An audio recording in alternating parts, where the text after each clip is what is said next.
Você que está nos acompanhando aqui pelo YouTube, dê seu like, curta o vídeo, tá bom? Curta o vídeo, compartilhe para que outras pessoas também sejam abençoadas. Nós contamos com a sua ajuda. Vai dando o seu like aí. Isso, vai dando o seu like aí. E vai compartilhando, tá bom? Vamos então para a mensagem. O vencedor é aquele que não se afasta do amor de Deus. O vencedor é aquele que não se afasta do amor de Deus. Romanos capítulo 8. Romanos capítulo 8. Deus me orienta a falar um pouco sobre este assunto. E não eu, né, mas o próprio Deus falará conosco, porque essa mensagem com certeza também falará ao meu coração. Então, o vencedor é aquele que não se afasta do amor de Deus. Romanos capítulo 8. Vamos aí a partir do versículo 35. Versículo 35. Que nos separará do amor de Cristo? Será a tribulação, ou angústia, ou perseguição, ou fome, ou nudez, ou perigo, ou espada? Como está escrito: por amor de ti enfrentamos a morte todo o dia, somos considerados como ovelhas destinadas ao matadouro. Mas em todas estas coisas somos mais do que vencedores, por meio daquele que nos amou.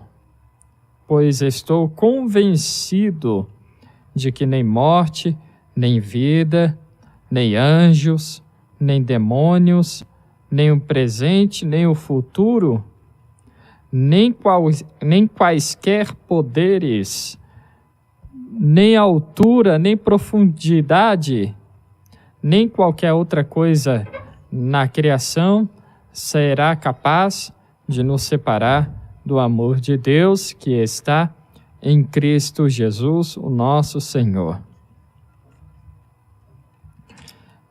Quando nós aceitamos Jesus, quando reconhecemos, né, melhor dizendo, Jesus como Salvador de nossas vidas, nós nos apegamos às promessas de Deus e em seu amor. Mas, infelizmente, com o passar do tempo, muitas pessoas, muitos cristãos, por causa das perseguições e sofrimentos, acaba esfriando neste amor, no amor de Deus. Muito embora, por mais que tenhamos acabado de ler, né, aí, o versículo, deixa eu voltar aqui, o versículo 35, o versículo 35 de Romanos 8 diz aí, ó: quem pode nos separar do amor de Cristo? Será a tribulação, ou angústia, ou perseguição, ou fome, ou nudez, ou perigo, ou espada? Por mais que a gente tenha lido este versículo aqui, né, por mais que muitos conheçam este versículo, muitos acabam se esfriando no amor, acabam afastando, abandonando a fé por causa da perseguição, por causa, né, de tribulações. E aí eu fico me perguntando, né, será que essa pessoa de fato se agarrou nas promessas de Deus? Será que de fato se agarrou no amor de Cristo? Ou então, será que no princípio, no início, até se agarrou neste amor, né? Até se agarrou no amor de Cristo, acreditou nas promessas, mas com o passar do tempo deixou de acreditar. E aí olha só que interessante, Mateus 24, versículo 12, diz o seguinte: devido ao aumento da iniquidade, o amor de muitos esfriará. E aí o que a gente pode entender com essa revelação do próprio Senhor Jesus Cristo? Devido ao aumento da iniquidade. Vamos aprender o significado de iniquidade, porque nós temos visto que o amor de muitas pessoas está esfriando no que diz respeito ao seu relacionamento com Deus, à igreja, à família, né? Ao casamento.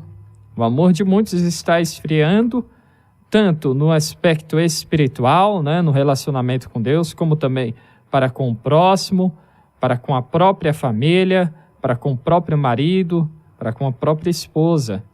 Iniquidade, o que significa?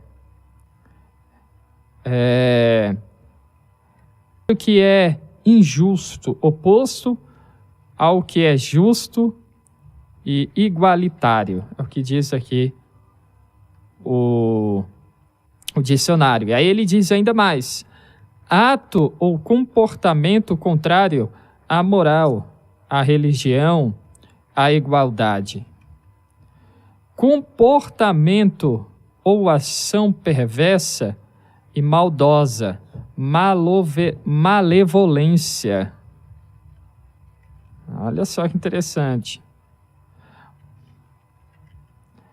Então, nós podemos chegar à conclusão que Jesus Cristo está dizendo,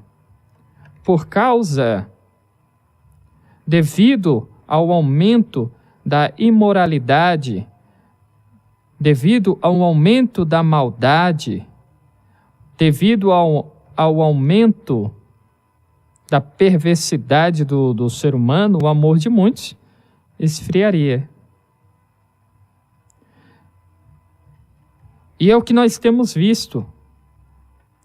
Muitas pessoas acabam se esfriando, o amor de muitas pessoas acaba esfriando porque elas estão observando não a própria Bíblia, não a própria palavra de Deus, mas estão observando as outras pessoas as quais elas gostariam que fossem perfeitas para que elas também sigam, né, essa perfeição e sirvam ao Senhor. Ou seja, o amor de muitas pessoas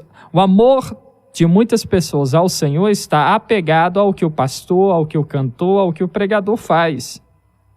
Se esse pregador, se esse pastor, se esse cantor acaba trilhando o caminho da imoralidade, o caminho da maldade, o caminho da perversidade, estas pessoas que se apegaram ao que estes pastores, pregadores, cantores fazem, acabam se esfriando, né, na fé, no amor a Deus. É o que nós tratamos aqui alguns dias atrás com o pastor Sebastião Ribeiro sobre a idolatria. Na verdade, nós podemos apontar a primeira causa do amor de muitas pessoas estarem esfriando, a idolatria. É justamente a idolatria. Muitos estão servindo a Deus não por causa do seu amor ao Senhor propriamente dito, mas estão servindo ao Senhor por causa do pastor, por causa do pregador, por causa do cantor. Aí esse cantor, este pregador, este pastor escandaliza com algum tipo de maldade e imoralidade, estas pessoas acabam abandonando a Deus. Acabam abandonando a Deus. E isso é muito sério. Nós estamos aqui para falarmos da palavra, né? Nós estamos aqui com o compromisso com o Evangelho. Então, se você está, né, frio no amor a Deus, porque é tanto escândalo no meio cristão, é tanto escândalo no meio evangélico, é pastor bandido, é pastor imoral, que eu acabo me desanimando. que eu acabo desanimando na fé, será que realmente você ama a Deus ou você está servindo a Deus com base no que você vê em outras pessoas? Isso é muito sério. Nós devemos servir ao Senhor por causa do nosso amor a Deus. Não por causa de um pastor,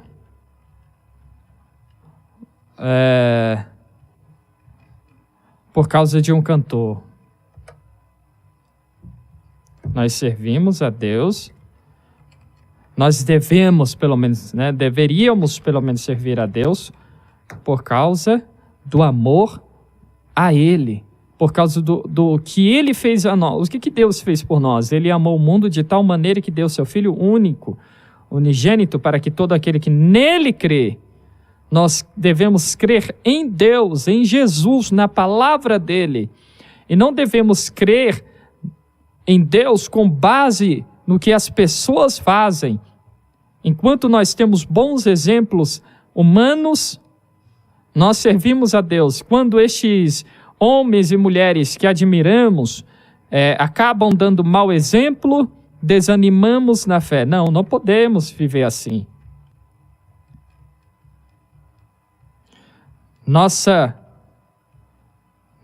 fé a Deus deve estar baseada no próprio Deus. Nossa fé a Deus deve estar... acaba ficando repetitivo, mas muitas pessoas não estão compreendendo isso.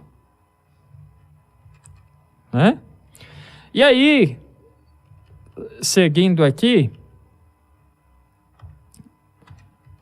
como não se afastar então do amor de Cristo? Em primeiro lugar, deixando de olhar para o homem, deixando de olhar para o que o homem faz e olhar para Cristo. O nosso foco, nosso alvo deve ser Cristo, como Paulo diz em Filipenses. Paulo escreve aos Filipenses dizendo que o foco dele, que o alvo dele é Jesus Cristo. Vamos abrir lá, Filipenses, meu alvo é esquecendo das coisas que para trás ficam, sigo focado no alvo, que é Jesus Cristo. No entanto, infelizmente, muitas pessoas estão deixando Cristo e focando no homem. E aí nós acabamos vendo tantas pessoas desviando, deixando o amor de Deus. Olha só o versículo 13 de Filipenses 3. Não, irmãos, não a alcancei, mas concentro todos os meus esforços nisto, esquecendo-me do passado e olhando para o que está adiante, prossigo para o final da corrida, a fim de receber o prêmio celestial para o qual Deus nos chama em Cristo Jesus. Vamos esquecer do passado, do que fizemos ou do que fizeram? Quem gosta de lembrar o pecado e atacar, esfregar o pecado em nosso rosto, ou seja, o nosso pecado ou o pecado do outro, é o diabo. O diabo é o acusador, o diabo é aquele que veio para nos perturbar. Então esquece, se arrependeu, entregou nas mãos do Senhor, pediu perdão, ok, esquece de tudo que ficou para trás, esquece do que o fulano de tal fez e continua a sua caminhada focado em Jesus Cristo, porque Ele jamais te decepcionará, né? Ele nunca nos decepciona. E também temos que abrir o nosso coração à palavra de Deus. Tem gente que abre o coração para tudo, menos para a palavra de Deus. Quem está com o coração cheio da palavra de Deus, está com o coração cheio do próprio amor do Senhor. Mateus capítulo 13, olha só que interessante esta parábola. Então lhes falou muitas coisas por parábolas, dizendo, o semeador saiu a semear. Enquanto lançava a semente, parte dela caiu à beira do caminho, e as aves vieram e a comeram. Parte dela caiu em terreno pedregoso, onde não havia muita terra, e logo brotou, porque a terra não era profunda. Mas quando saiu o sol, as plantas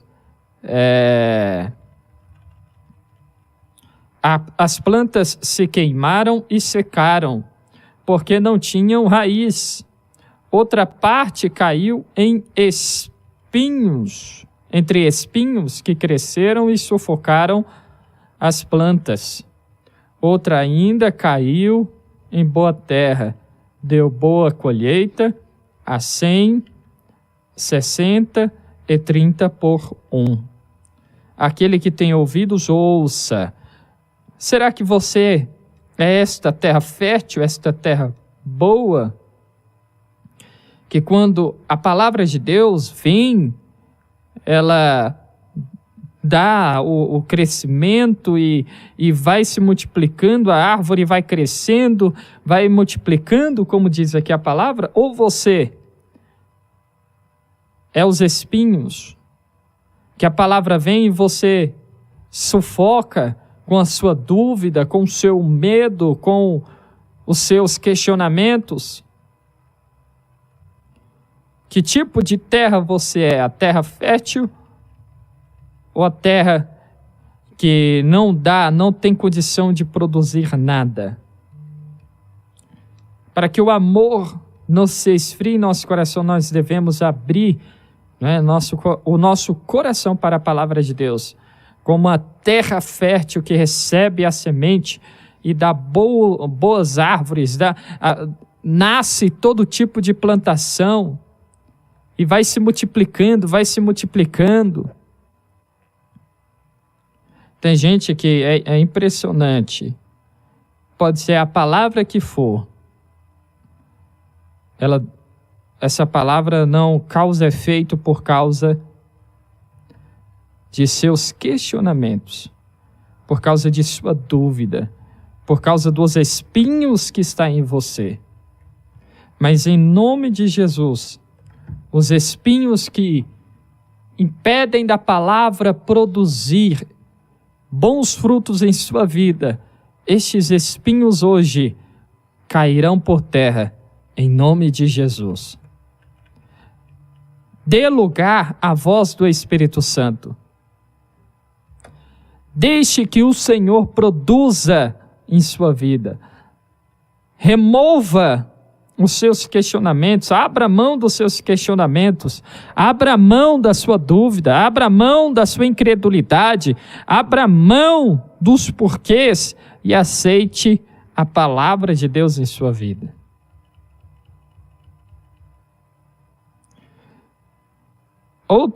Outra forma do amor não esfriar em nossos corações e não nos separarmos deste amor de Deus é jamais deixarmos as primeiras obras. Não podemos abandonar as primeiras obras.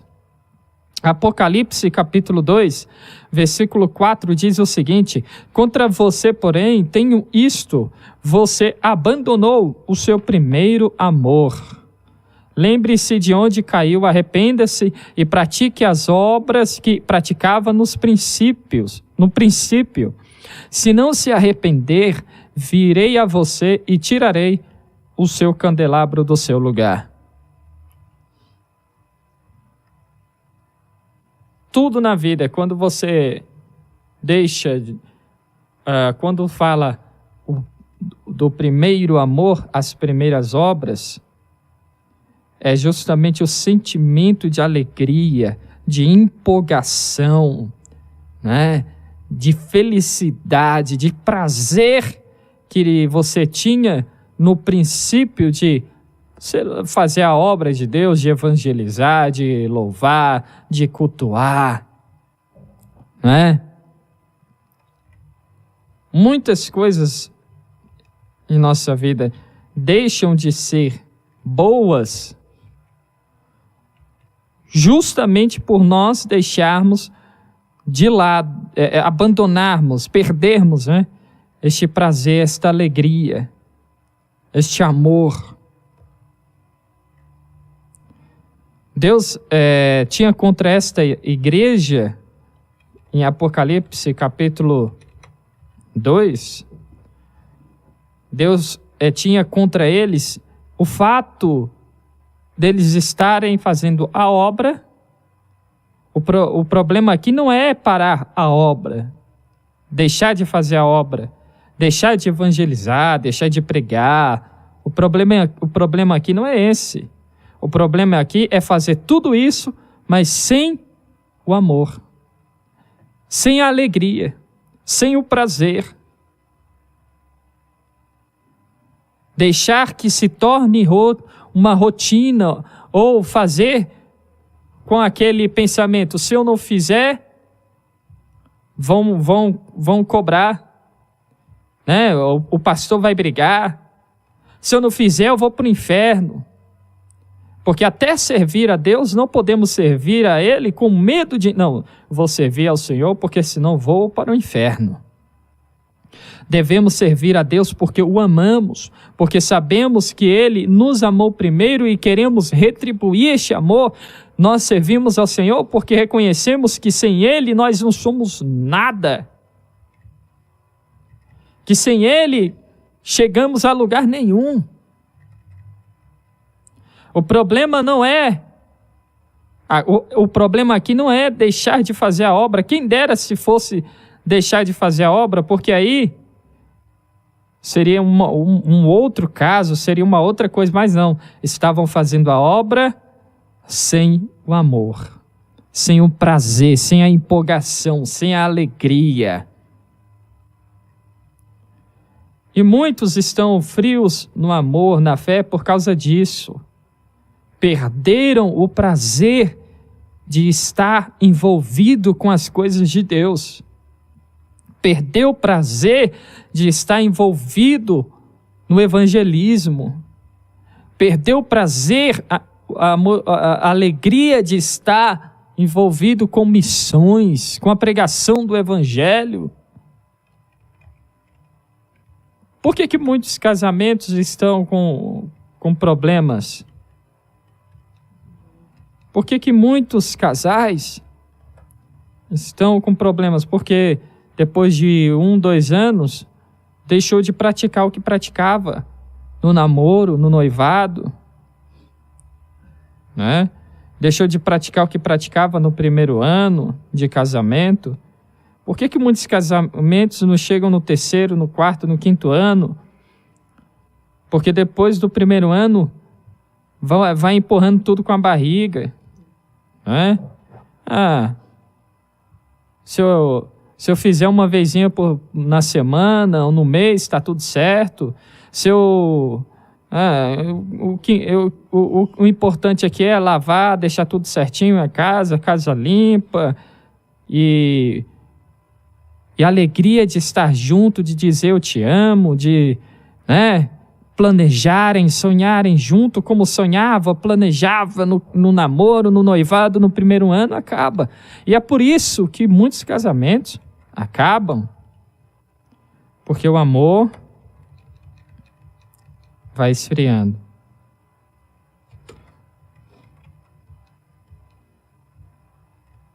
E muitas pessoas perdem bênçãos de Deus por causa disso. Porque depois do primeiro ano servindo ao Senhor, e aí a gente coloca levanta muitas desculpas, né? Tanto quando se trata da obra de Deus, quando se trata do casamento, da família, todo mundo tem uma desculpa para dar, todo mundo tem um questionamento para levantar, todo mundo tem algo para dizer em sua defesa. Aí quando se trata da obra de Deus, mas tudo que eu fazia nunca estava bom, nunca recebi um elogio, nunca reconheceram o meu trabalho, nunca reconheceram que eu me esforcei, que eu fiz isso, eu fiz aquilo, outro. Você serve a Deus pelo amor a Ele ou pelo que as pessoas falam ou reconhecem, né, a seu respeito? Você serve a Deus porque você o ama ou porque você espera o reconhecimento de alguém? Interessante, Mateus 25, a partir do versículo 34, diz o seguinte: então o rei dirá aos que estiverem à sua direita: venham, benditos do meu Pai, recebam como herança o reino que lhes foi preparado desde a criação do mundo. Pois eu tive fome e vocês me deram o que comer, tive sede e vocês me deram o que beber, fui estrangeiro e vocês me acolheram, necessitei de roupas e vocês me vestiram, estive enfermo e vocês cuidaram de mim, estive preso e vocês me visitaram. Então os justos lhe responderão: Senhor, quando te vimos com fome e te demos de comer, ou com sede e te demos de beber? Quando te vimos como estrangeiro e te acolhemos, ou necessitado de roupas e te vestimos? Quando te vimos preso, quando te vimos enfermo ou preso e fomos te visitar? O rei responderá: digo-lhes a verdade, o que vocês fizeram a algum dos meus menores irmãos, a mim o fizeram. Então, meus irmãos, quando nós fazemos algo, até quando ajudamos o próximo, nós não devemos olhar para o homem, mas sim para Deus. Porque o que ele deixa claro aqui é que quando fazemos algo para alguém que está ao nosso lado, estamos fazendo a Ele. Porque a pessoa que está do nosso lado é filho dele. Assim como nós somos filhos do Senhor, o irmão que está do seu lado é filho do Senhor. E quando você faz algo para o Filho de Deus, Ele não deixa passar em branco. Se você fica feliz quando alguém faz algo de bom para o seu filho, imagina Deus, o que Ele tem preparado para os que fazem o bem aos filhos dele. É o que o próprio Senhor Jesus Cristo fala: se nós que somos maus somos capazes de fazer o bem, imagina Deus, que não há maldade nenhuma nele.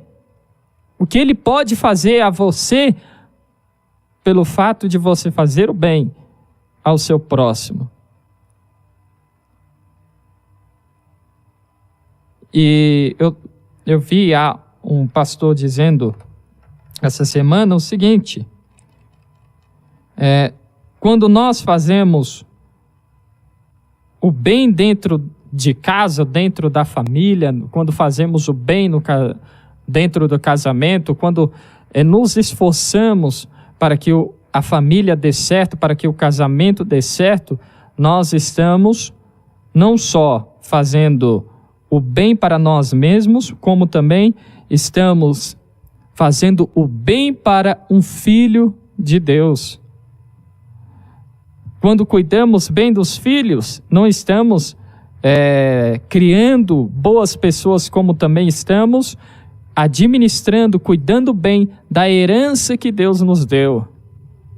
Quando nós cuidamos bem da esposa, do marido, não estamos só fazendo bem para o marido ou para a esposa, mas estamos cuidando bem daquele que Deus confiou a nós, como marido ou como esposa. Então, quando nós fazemos o bem a um dos filhos de Deus, pode ter certeza que a recompensa do céu virá sobre a sua vida. Outra coisa que devemos fazer para que o amor não esfrie em nosso coração é que devemos guardar a palavra de Deus como a igreja de Filadélfia. Eu gosto muito da passagem da igreja de Filadélfia. Apocalipse 3, a partir do versículo 7, Deus fala com a igreja de Filadélfia, e no versículo 8 ele diz o seguinte: conheço as tuas obras, eis que tenho posto diante de ti uma porta aberta que ninguém pode fechar. Quem tens pouca força, entretanto guardaste a minha palavra e não negaste o meu nome. Quem guarda a palavra de Deus tem sempre diante de si uma porta aberta. Quem guarda a palavra de Deus tem sempre diante de si uma porta aberta. Podemos dizer que quem guarda a palavra de Deus, quando você olha para essa pessoa, você não conclui que essa pessoa vive retrocedendo, mas ela sempre está crescendo. Quando você olha para a vida dela hoje, ela está em um lugar. Quando você olha amanhã, você observa que ela cresceu, que ela evoluiu, que ela está em um lugar mais alto do que estava ontem. Por quê? Porque diante dela sempre há uma porta aberta. Pelo fato dela guardar a palavra de Deus. Aí você pergunta: por que eu não cresço? Por que as coisas não dão certo em minha vida? Por que eu sinto que estou sempre andando para trás? Será que é porque você não está guardando a palavra de Deus? Será que as tuas obras são obras más diante dos olhos de Deus? Porque a primeira declaração que Deus faz aqui neste versículo à igreja de Filadélfia é: conheço as tuas obras. Conheço as tuas obras. E aí logo em seguida ele diz: eis que tenho posto diante de ti uma porta aberta. Como é que Deus vai abrir uma porta para alguém que produz coisas ruins? Não, ele abre portas para aqueles que produzem coisas boas. O que você tem produzido diante de Deus, o que você tem oferecido ao Senhor como adoração, como culto, como louvor, o que você tem produzido dentro do seu casamento, dentro da sua família, o que você tem produzido na igreja. Muitas das vezes, aquilo que Deus disse que daria a você não chegou ainda, pelo fato de você estar produzindo coisas ruins, ou pelo fato de você nem estar produzindo nada. Muitas das vezes a vitória, a bênção de Deus não chega em nossas vidas. Aquilo que Ele disse que traria até nós ainda não veio por não estarmos produzindo. Por nós falarmos que vamos fazer e não fazemos. Se tem uma coisa que deveríamos levar a sério diante de Deus, é a nossa palavra. Jesus Cristo, ele fala o seguinte: não jureis, mas a sua palavra deve ser sim ou não. Não é? A sua palavra deve ser sim ou não. O que isso significa? Significa que se você disse que vai fazer algo, você deve fazer. E quando você disse que vai fazer algo, deve ser feito hoje, não pode ser feito amanhã. Porque o princípio bíblico para as nossas vidas é planejarmos o hoje, porque o amanhã a gente não sabe o que vai acontecer, a gente não sabe se vai estar aqui hoje, amanhã. Então, você não sabe se você vai estar aqui amanhã para fazer aquilo que você disse que faria, né? Para fazer o que você prometeu que faria para Deus, para o seu marido, para os seus filhos, para a sua esposa? Você não sabe se você vai estar aqui amanhã para cumprir com a sua promessa diante de Deus. Eu acho interessante Mateus capítulo 6. Se a gente for lá no último versículo 34. Não se preocupem com o amanhã, pois o amanhã trará as suas próprias inquietações. Ou seja, se preocupe com hoje. O que você tem para fazer hoje? O que você deveria fazer hoje para que o seu relacionamento com Deus esteja ainda melhor? Não porque Deus precisa fazer algo para que isso melhore, porque o que Ele poderia, ou o que Ele, vamos dizer assim, nem deveria. Não tem nem como, não tem nem palavra, né, para descrever o que Deus fez. Porque o que Ele fez não era o que nós merecíamos. O que Ele fez não é o que Ele deveria fazer. Mas o que Ele fez é porque Ele amou cada um de nós. E aí Ele deu seu Filho único para que todo aquele que nele crê não pereça, mas tenha vida eterna. E agora, o que você pode fazer? O que você tem que fazer para que você esteja mais próximo deste amor? O que você tem que fazer hoje para que você esteja mais próximo do amor de Deus? Será que você tem guardado a palavra de Deus? Será que você tem feito o bem para o seu próximo? Será que você tem sido terra fértil para a palavra do Senhor? O que você tem que fazer hoje? Hoje, não é amanhã, é hoje, para que o seu casamento melhore, para que a sua família esteja mais perto de Deus. Aí eu acho interessante que Paulo escreve, Efésios capítulo 5, versículo 16.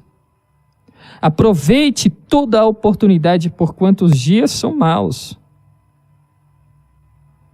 Se esse culto acabar, você está bem de saúde, né? Você está bem, não tem nada. Está tudo certo aí com o seu coração, com a sua pressão, tudo ok.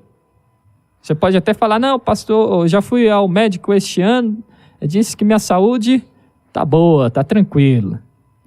Mas se você, vamos dizer, você está sentado aí assistindo este culto, ao levantar, escorregar, bater a cabeça e pronto, já era. Não é? Vai para a glória, vai para a eternidade. Ou será que você realmente vai para a eternidade? Será que você tem certeza da sua salvação? Ou será que você tem certeza de que o que você tinha para fazer aqui está feito? Ou pelo menos você está fazendo o máximo que você pode fazer? Se você sair hoje, pegar seu carro ou entrar no ônibus e acontecer um acidente e chegar a sua hora, e aí? Nós não sabemos. Então o que nós temos para fazer, o que dizemos que vamos fazer, deve ser feito agora. Voltando para a igreja de Filadélfia. Essa igreja era interessante, era uma igreja aparentemente fraca, sem força, sem influência social, sem recursos humanos, mas era uma igreja forte em Deus. Você pode ser fraco aparentemente, podemos ser fracos aparentemente sem recursos, mas quando guardamos a palavra de Deus, há sempre uma porta aberta para nós passarmos, há sempre oportunidade de crescimento e crescemos, porque o que garante a nossa vitória, o que garante o nosso crescimento, não são os nossos recursos, mas sim a palavra que vem do alto. E aí, por último, devemos sempre colocar o reino de Deus em primeiro lugar em nossa vida. Aí voltando lá para Mateus 6, todos nós conhecemos, versículo 33. Mas buscai primeiro o seu reino e a sua justiça, e todas estas coisas vos serão acrescentadas. O que é buscar o reino? É fazer a obra de Deus? É pregar? É estar presente na igreja? Porque você pode fazer tudo isso, mas não está buscando o reino de Deus. Você pode estar pregando, você pode estar evangelizando, você pode estar presente em todos os cultos em sua igreja, mas não está buscando o reino de Deus. Porque buscar o reino de Deus não é simplesmente fazer estas coisas.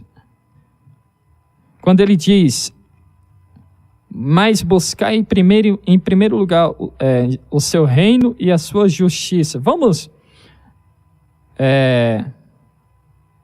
ler aqui na Nova Versão Transformadora. Busque em primeiro lugar o reino de Deus e a sua justiça, e todas estas coisas lhe serão dadas. Quando ele fala busque em primeiro lugar o reino de Deus, ele está dizendo, se torne parte do reino de Deus. Ele está dizendo, deixe que Deus reine a sua vida. Dê a Deus o controle da sua vida.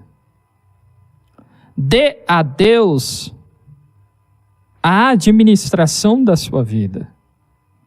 Permita que Deus dirija, controle a sua vida. É isso que ele está falando. Permita que Deus reine, seja o rei da sua vida. Quem é o rei da sua vida? Quem é o mestre da sua casa? Quem é o rei no seu casamento, na sua família? Quem é o mestre aí na sua empresa? Deixe que Deus seja o rei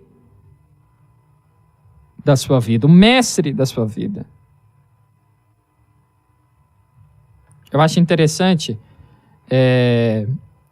Deus uma vez me deu uma ministração sobre fazermos a nossa carne cativa. Quando pensamos em fazer a carne cativa, logo vem em nossa mente a renúncia dos pecados. E aqueles pecados mais conhecidos por nós, a prostituição, o adultério, mentira, homossexualismo e tal. No entanto, aprisionar a carne, fazer a carne cativa, vai muito, muito além disso. Porque se formos criados por pessoas, honestas, íntegras, pessoas de caráter, por mais que não sejam cristãs, elas vão dizer, olha, roubar é errado. Trair a confiança de alguém é errado. Mentir é errado. Essas pessoas vão nos ensinar tudo isso e vamos crescer com isso e defenderemos isso porque aprendemos desde pequeno que isso é errado. Agora, o difícil não é deixar de lado essas coisas. O mais difícil é você negar a si mesmo. Você deixar de lado os seus próprios sonhos para dizer, Senhor, vamos pegar um exemplo prático. Se Deus chegar diante de você e disser, olha, não é errado você se formar e se tornar um médico. Não é errado você se formar e se tornar um advogado, promotor, um juiz. Nada disso é errado, você pode fazer isso. Mas faça o seguinte, abra mão deste sonho porque eu tenho um sonho maior para você. Será que você teria coragem de dizer, Senhor, eu abro mão da minha formação, do meu sonho de ser um juiz, eu abro mão do meu sonho de ser empresário, eu abro mão do meu sonho de ser isso ou aquilo outro para ser o que o Senhor quer. Eu sempre, quando Deus me direciona, eu conto. Deus falou para mim: olha, filho, eu posso te fazer voltar a enxergar agora mesmo. Mas eu quero que você escolha. Se eu te vou fazer você, né? Se eu curar, te der a visão, você vai viver a vida, você vai ter a sua visão, mas não terá a minha bênção, porque você vai estar vivendo o seu sonho. Mas se você abrir a mão da sua visão, de voltar a enxergar, eu estarei com você durante toda a sua vida. Porque você vai estar vivendo o meu sonho para você. E naquele tempo, naquele dia, naquele momento, né? Eu me vi diante dessa escolha. A minha vontade, o meu sonho ou o sonho de Deus. E eu escolhi pelo sonho do Senhor. E é isso que nós temos que entender. Muitos estão caindo, esfriando na fé, esfriando no amor, porque estão deixando de buscar o reino de Deus, estão expulsando o rei das suas vidas, estão optando em viver de acordo com sua própria vontade e não de acordo com a vontade de Deus. Eu gosto muito também de João capítulo 3, versículo 8, resume muito bem essa mensagem.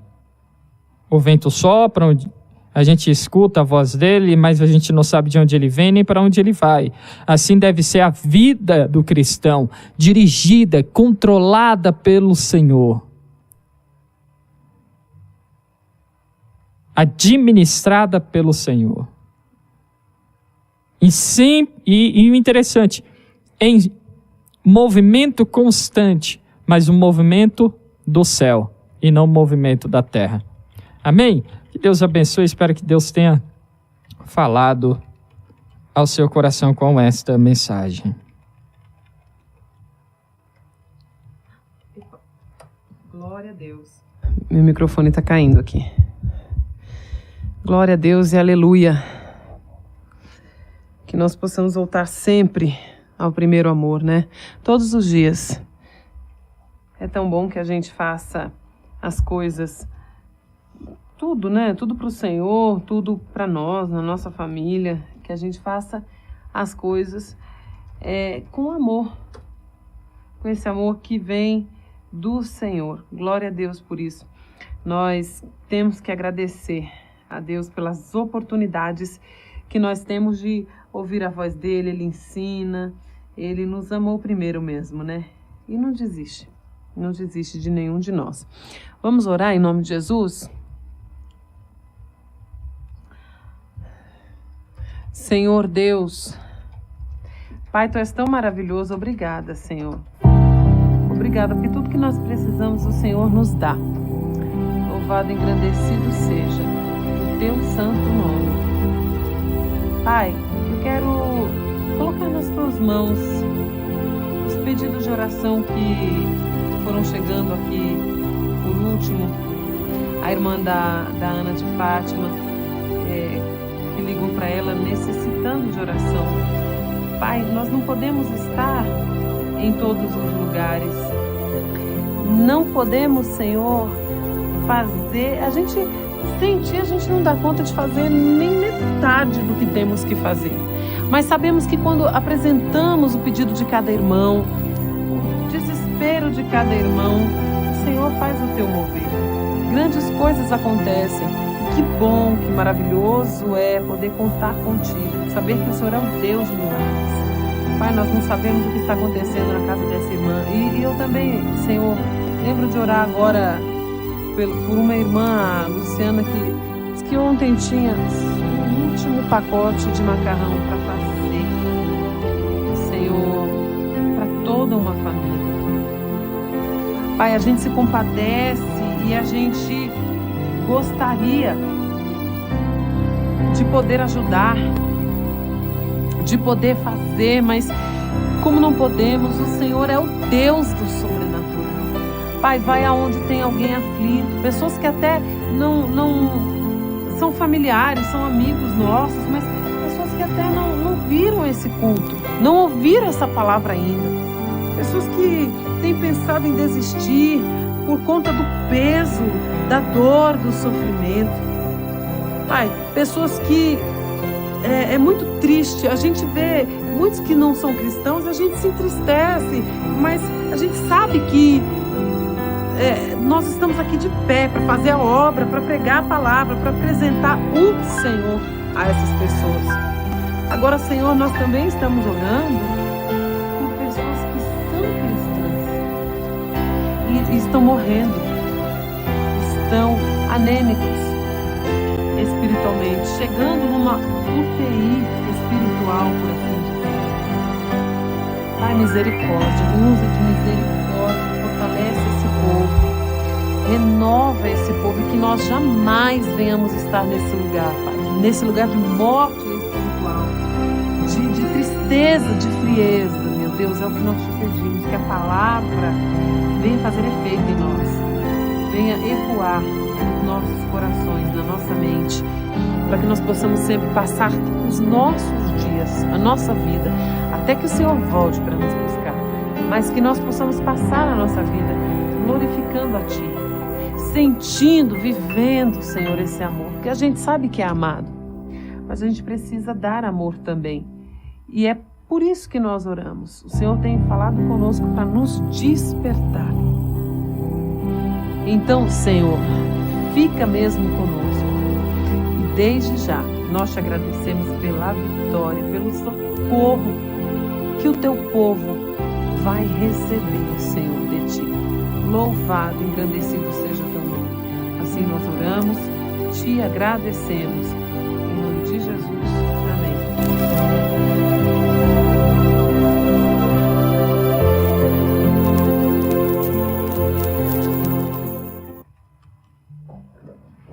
Amém. Deus abençoe. Graças a Deus. Que Deus continue abençoando sua vida, sua família, poderosamente.